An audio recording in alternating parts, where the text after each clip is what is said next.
Il y a l'émotion de voir ces images. Lilian Lepère sa v televíznom štúdiu rozrušil, keď sa chcel verejne poďakovať svojmu šéfovi. Majiteľ tlačiarne totiž videl, ako do budovy vchádzajú útočníci.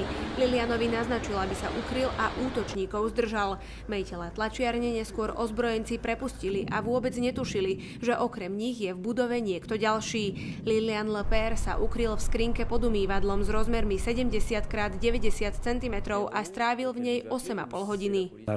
Mozog prestane myslieť, srdce prestane byť, dých sa vám zastaví a čakáte, pretože to je tá jediná vec, ktorú môžete urobiť.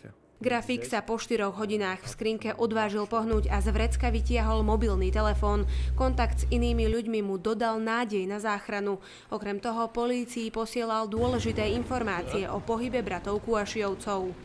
Au bout d'un moment, je me suis dit, faut y aller, même si ça fait du bruit, faut prendre des risques.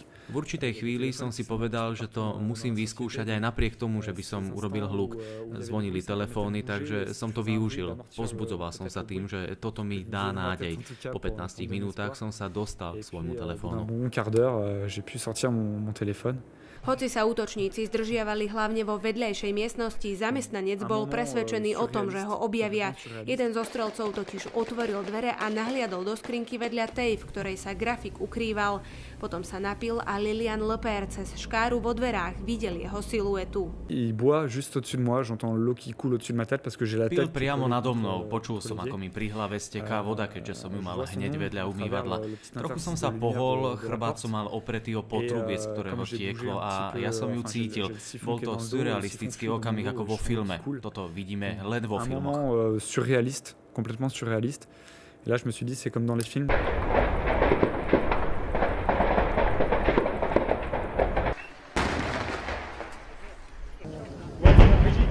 Polícia ešte v ten deň strelcov zneškodnila a Liliana Lepéra oslobodila. Bratia Said a šerif Kouachiovci minulú stredu vtrhli do redakcie francúzskeho satirického týždenníka Charlie Hebdo a zabili 12 ľudí.